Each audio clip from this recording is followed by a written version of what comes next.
chưa dừng lại. Rất lì lợm. Matapos ang halos isang taon ay muling aakyat sa ibabaw ng lona itong pambato natin mula Negros Occidental na si Genesis Asukal Zervania. Makakalaban ang matibay na incheck ang IBF Asian Welterweight Champion na si Akilete Yilijen. Gagawin ang bakbakan sa Nostar Cebu para ito sa bakanting WBO Oriental Welterweight title. May record itong Chinese na 9 wins, 4 losses, 2 via knockout, habang 35 wins, 4 losses, 16 via knockout naman itong si Zervania. Parihong galing sa panalo ang dalawang boksingero at parihong uhaw sa titulo. Bakbakan China versus Pinas ang mangyayari sa ibabaw ng lona. Kaninong galing at tibay kaya ang mangingibabaw? Bago ang labang Zervania at Yilijen ay balikan muna natin ang huling laban ni Zervania na kung saan isa ding Chinese boxer ang kaniyang nakalaban at dinurog. Ito ay si Xiao Taozu. Ginawa ang kanilang laban sa Vietnam noong Marso 2024.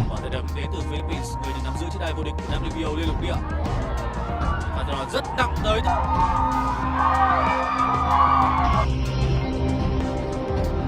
rất nặng và đội đó của Genesis là cực nhanh và Su Xiao Tao đang phải rất vất vả trận đánh đầu cho chiến đại vô địch WBC Liên lục địa trước Carlos Castro hồi tháng 10 năm 2023. Khảo sát ném của Genesis đi đúng đánh chỉ còn 2 đến 3 phát ra đòi thôi, nhưng đó đều là những đấm rất chân.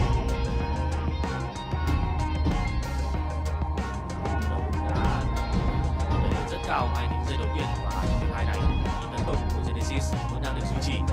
Tìm điểm tấn công của Genesis Zervania. Đông Nam Á nói riêng và châu Á nói chung thì Philippines vẫn là một cường quốc về quyền Anh. Và vừa rồi là một series đòn rất nặng tới từ Genesis Zervania. Su Xiao Tao đang thủ khá kín, nhưng Zervania đang tấn công khá đa dạng. Cú phá uppercut của Su Xiao Tao. Đòn đòn rất hay của Genesis. Rất nặng. Một sĩ vừa tung ra đấm khá nặng về phía. Ở lúc này thì khả năng phòng thủ của Su Xiao Tao vẫn đang được duy trì. Tuy nhiên bây giờ thì anh đang bị dồn vào dây. Thủ rất chắc.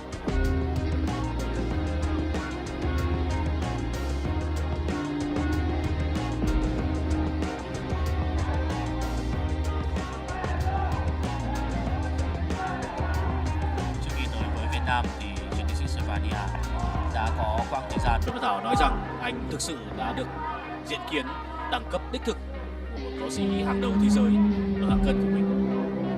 Và chúng ta vừa chứng kiến những pha ra đòn rất nặng của Genesis Zervania, nhưng Su Xiao Tao thì cũng đã phản đòn.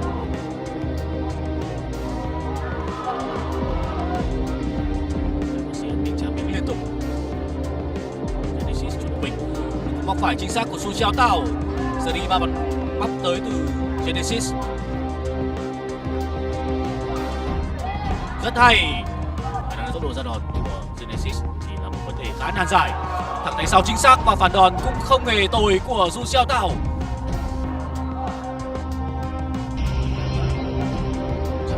Phải rất nặng của Genesis Zervania. Kéo rất nặng của Genesis Zervania. Rất hay. Trump theo sau là không phải quá nặng của Genesis Zervania. Sự kiện diễn ra tại Việt Nam.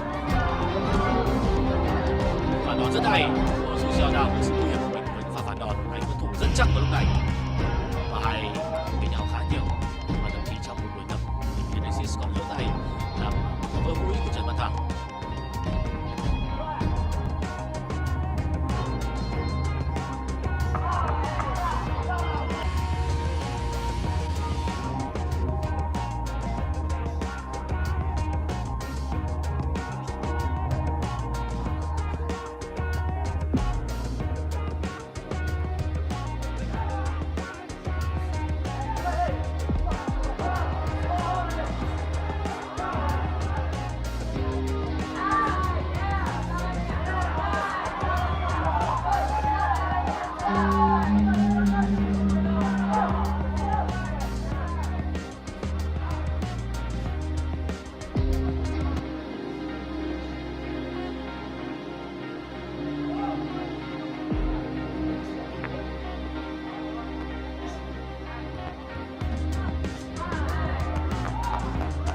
rất hay với pha ra đòn của Genesis Gervania và thực sự Su Xiaotao bây giờ đang gặp nhiều khó khăn hơn.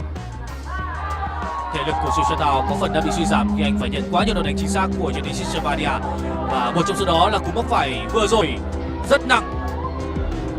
Bây giờ thì Su Xiaotao đang bị dồn vào dây.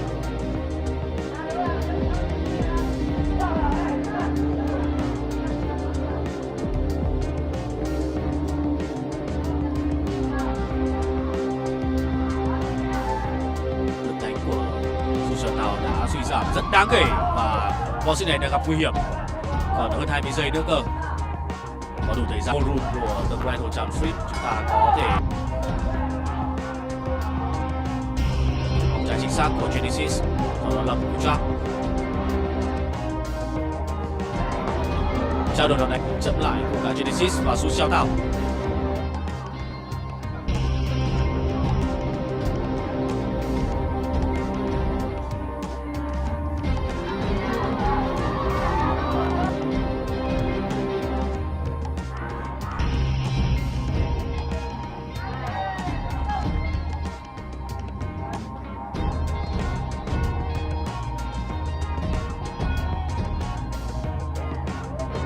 Gervania và bây giờ thì Su Xiaotao tấn công liên tục nhưng vừa rồi lại là một pha móc phải.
đầu với Nguyễn Văn Hải Việt Nam.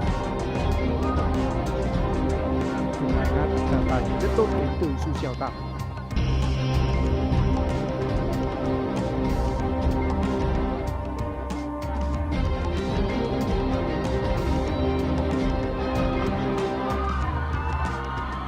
Ra đòn, đổi đòn ở cự ly gần. Gervania chưa dừng lại. Rất lì lợm. The Philippines, Genesis.